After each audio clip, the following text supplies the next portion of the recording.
dibandingkan dengan umat lainnya. Hadirin, kita perhatikan data berikut. Sumber daya alam di Indonesia yang subur makmur kini 80% dikuasai dan dieksploitasi oleh bangsa lain. Perekonomian di Indonesia kini berada pada puncak krisis yang mengkhawatirkan, yang menyebabkan kita memiliki hutang 3, triliun, sehingga setiap bayi yang baru lahir pun di pundaknya sudah terdapat hutang 13 juta per jiwa. Pendidikan di Indonesia yang dahulu dijadikan kiblat oleh negara Malaysia kini malah menjadi terpuruk dan terbelakang, yang mana sekarang berada pada urutan ke-110 dari 117 negara di dunia. Eksisnya tidak sedikit anak-anak yang putus belajar, tidak sedikit guru-guru sekolah yang ambruk karena tidak lulus, tidak sedikit guru-guru demonstrasi yang menuntut kesejahteraan, tidak sedikit kualitas maupun pendidikan yang tidak siap berkompetisi di kancah global. Pengangguran merajalela, bahkan yang lebih memalukan, memilukan dan mengkhawatirkan, ternyata 35% dari pengangguran tersebut adalah mereka yang telah mengenyam bangku pendidikan. Timbul sebuah pertanyaan, kenapa hal ini terjadi? Salah satu jawabannya adalah karena kita memiliki sumber daya manusia yang rendah. Lalu bagaimana Islam memandang hal tersebut? Oleh karena itu, pada kesempatan ini kami akan mencoba menjawab dan sekaligus menyampaikan sebuah saran yang berjudul mempersiapkan kualitas sumber daya manusia di era global. Sebagaimana digambarkan Allah yang termaktub dalam Al-Quran surah An-Nisa ayat 9. A'udzu billahi minasyaitonir rajim.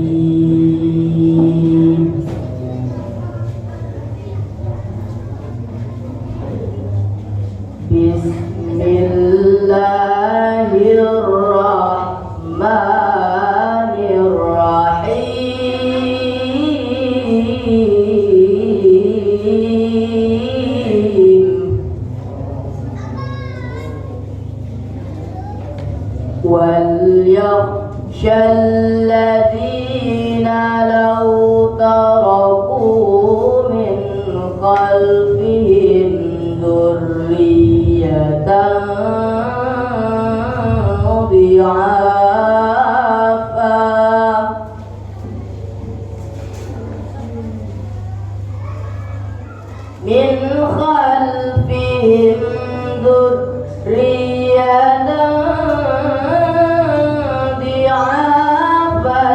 خَافُوا عَلَيْهِمْ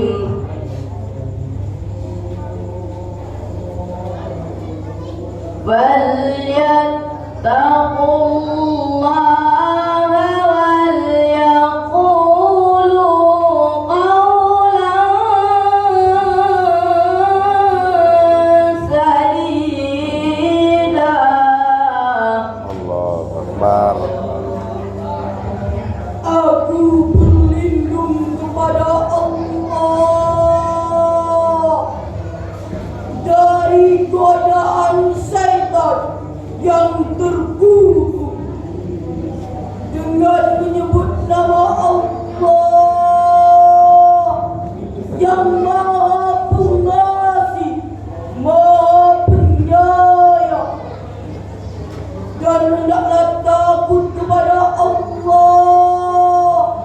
orang-orang yang sekiranya mereka meninggalkan keturunan yang baik di belakang mereka, yang mereka khawatirkan tentang kesejahteraannya. Oleh sebab itu, hendaklah mereka bertakwa kepada Allah dan hendaklah mereka berbicara dengan tutur kata yang benar. Hadirin, menurut Imam Asy-Syuuti dalam kitabnya Lubabun Nuqul Asbabun Nuzul berkenaan dengan pertanyaan Sa'ad Ibnu bin Abi Waqqas, menjelaskan menjelang wafatnya Rasulullah. Ya Rasulullah, aku memiliki harta yang banyak, sedangkan pewarisku hanya anak wanita. Bolehkah aku menyedekahkan 2/3-nya saja? Rasul menjawab, tidak boleh. Bagaimana kalau 1/3-nya saja? Ya Rasul, beliau menjawab, tidak boleh. Kalau kita kaji lebih dalam tentang ayat tadi, diawali dengan kalimat wal yaksha secara semantik. Istimbatnya, yaksha adalah silghat amar, sedangkan usul fikih menyatakan al-aslu fil amri lil wujud. Pada dasarnya, perintah itu menunjukkan suatu kewajiban, maka hukumnya wajib kepada kita, saya dan saudara-saudara untuk merasa takut jika meninggalkan generasi di belakang kita berada keadaan lemah. Lemah apa yang harus kita khawatirkan, hadirin? Profesor Dr. Habibie, mantan Ketua Umum Ikatan Cendekiawan Muslim, menjelaskan ada 5 kelemahan yang harus kita khawatirkan pada generasi saat ini, yaitu lemah fisik, lemah harta, lemah ilmu, lemah akhlak. Bahkan yang harus kita waspadai, khawatirkan adalah lemah akidah. Kenapa demikian? Sebab jika pemuda kita memiliki akidah atau iman yang lemah, dia akan mudah terkena dampak negatif globalisasi. Sebagai bukti, tidak sedikit anak-anak muda kita yang terbius dengan budaya mabuk-mabukan, tangga whisky, KTI dan bir. Tidak sedikit anak-anak muda kita yang gemar judi, remi, domino, perwan, dan QQ.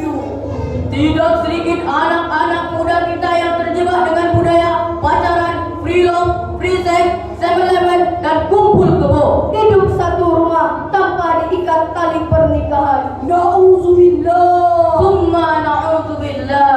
Itulah hadirin dampak langsung dari globalisasi yang harus kita waspadai saat ini. Lalu bagaimanakah pandangan Islam dalam membentuk sumber daya manusia yang berkualitas? Sebagai jawabannya, mari kita renung firman Allah dalam Al-Quran, surah Al-Mujadalah ayat 11. Ya ayyuhalladzina amanu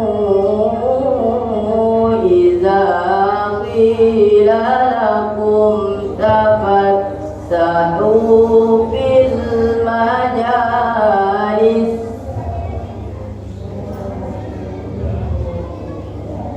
idza qila lakum tafassahu fil majalis fafsahu yafsahillahu lakum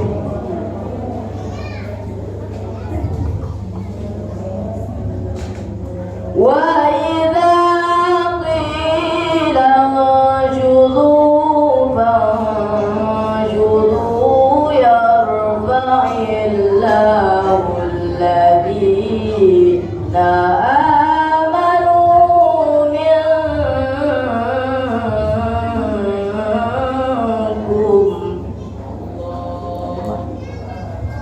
والذين أوتوا العلم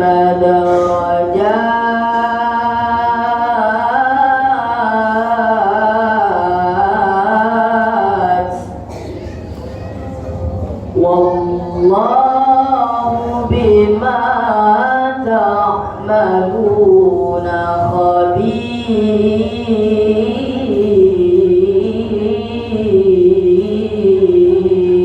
خبير صدق الله العظيم.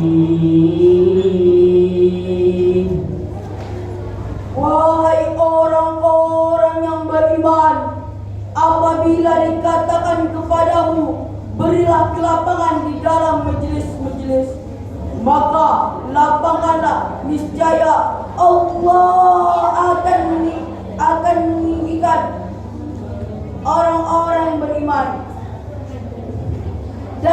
apabila dikatakan kepadamu berdirilah kamu, maka berdirilah, niscaya Allah akan meninggikan orang-orang beriman di antara kamu,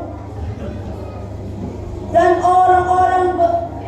orang-orang diberi ilmu beberapa derajat, dan Allah Maha mengetahui apa yang kamu kerjakan.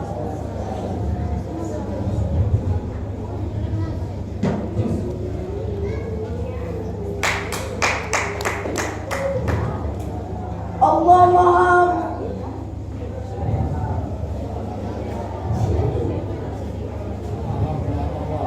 Maha mengetahui dengan segala firman-Nya. Hadirin ikhwani wa akhwati rahimakumullah. Menurut Imam Asy-Syabuni dalam Sifatul Tafsirnya menjelaskan, barang siapa berkumpul iman dan ilmu pada diri seseorang, maka Allah akan mengangkat beberapa derajat, dan dengan ilmunya beberapa derajat, dan dengan ilmunya pada derajat yang lebih tinggi. Sejalan dan sejalin dari penafsiran tadi, Profesor Dr. Quraish Shibab Asy-Syabuni menjelaskan, kalimat iman dan ilmu tidak boleh dipisahkan.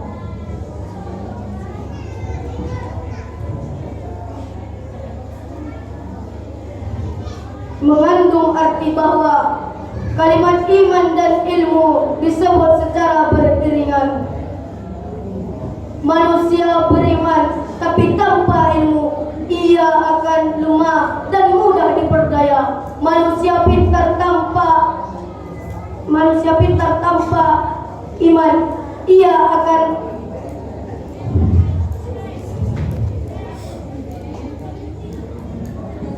menjadi buas, jahat, dan ganas, bahkan lebih ganas dari binatang buas. Pantas kalau Albert Einstein mengatakan, science without religion is blind, but religion without science is lame. Ilmu pengetahuan tanpa agama adalah buta. Tetapi agama tanpa ilmu pengetahuan adalah lumpuh.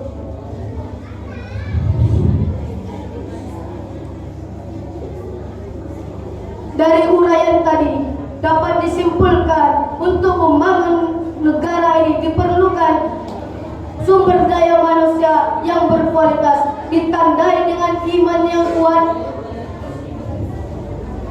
dan ilmu yang mantap, dan diperlukan partisipasi kita semua sesuai dengan profesi kita masing-masing. Kiranya hanya ini yang dapat kami sampaikan. Kesalahan dan kehilafan mohon dimaafkan. Akhirul kalam, Wabillahi taufiq wal hidayah. Warridha